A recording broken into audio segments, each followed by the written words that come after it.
এই যে এই ছবি আমাদের কাছে এই ছবিটি আছে, এই ছবির ভিতর থেকে স্পষ্ট এদের চেহারাগুলো দেখা যাচ্ছে। অনলাইনে হাজার হাজার কোটি টাকা খরচ করা হচ্ছে আওয়ামী প্রোপাগান্ডা ন্যারেটিভ প্রচার করার জন্য।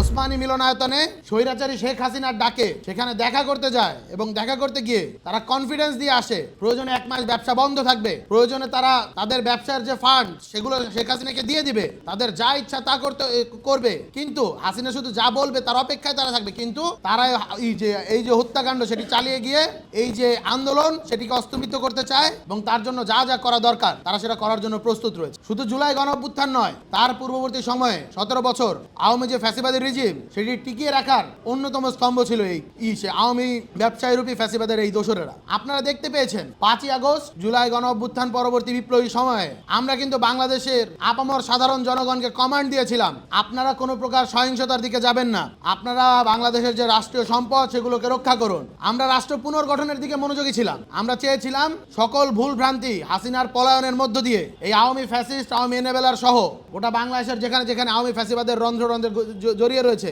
সেগুলো পলায়ন করেছে। কিন্তু দুঃখের সাথে বলতে হয় এগুলো আসলে মোটেও পলায়ন করিনি, বরঞ্চ ঘাপটি মেরে বসে আছে, সুযোগ পেলেই তারা মাথাচাড়া দিয়ে ওঠে। আপনারা দেখতে পাচ্ছেন অনলাইনে হাজার হাজার কোটি টাকা খরচ করা হচ্ছে আওয়ামী প্রোপাগান্ডা ন্যারেটিভ প্রচার করার জন্য।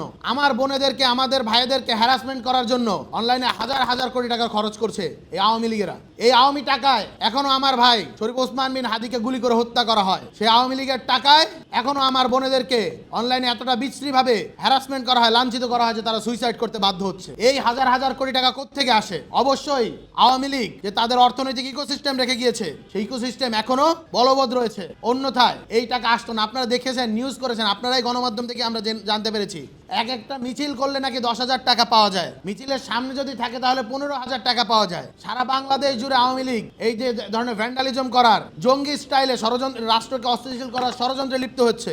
এর ফান্ডিং কোত্থেকে আসে? সুতরাং আমরা একটা কথা বলতে চাই, এই যে আওয়ামী ইকোসিস্টেম এটিকে ভেঙে দিতে হবে।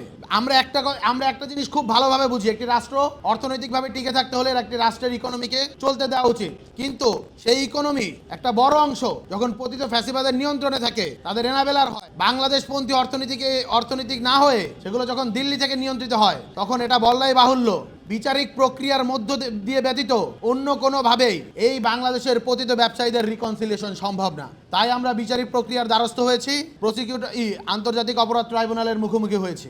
আমরা একটা কথা বলতে চাই, যারাই মনে করছেন রাজনৈতিক দলগুলোর শেল্টারে, বিভিন্ন পাওয়ারফুল গোয়েন্দা সংস্থাগুলোর শেল্টারে, অন্যান্য যে পাওয়ার স্ট্রাকচারের যারা স্টেক হোল্ডার রয়েছেন তাদের শেল্টারে গিয়ে যারা ফ্যাসিবাদের পদলেহন করেছেন, এখন অপেক্ষা আছেন দিল্লি থেকে আপাটুক করে ভিতরে চলে আসবে এবং আপনারা আবারও এদেশের ভিতরে রাজত্ব কায়েম করবেন, আবারও এদেশের ভেতরে আপনাদের যে হত্যাযজ্ঞ সেটি কায়েম করবেন, তাহলে আপনারা ভুল ভাববেন। সুতরাং আমরা আজকে অভিযোগ দায়ের করেছি। এই যে এই ছবি আমাদের কাছে এই ছবিটি আছে, এই ছবির ভিতর থেকে স্পষ্ট এদের চেহারাগুলো দেখা যাচ্ছে। আমরা এর মধ্যে 25 জন ব্যবসায়ীর নাম আইডেন্টিফাই করেছি এবং তাদের নামে অভিযোগ করেছি এবং অজ্ঞাতনামা আরো 200-র অধিক রয়েছে। তদন্তকারী সংস্থাকে আমরা এখনই প্রসিকিউশনে বলে দিয়েছি যত দ্রুত সম্ভব আজকের মাঝেই আমরা অনুরোধ করেছি, আজকের মাঝেই যাতে তদন্ত সংস্থার কাছে এটি পাঠিয়ে দেওয়া হয় এবং অতি দ্রুত যাতে বিচারিক যে কার্যক্রম, তদন্ত কার্যক্রম সেটি শুরু করার মধ্য দিয়ে চার্জশিট প্রণয়ন করা হয় এবং তার পরবর্তীতে অ্যাজ আর্লি অ্যাজ পসিবল বিচারিক যে কার্যক্রম সেটি শুরু করা হয়। আপাতত আমরা ব্যবসায়ীদের বিরুদ্ধে এটা আজকে দায়ের করেছি, অভিযোগ দায়ের করেছি।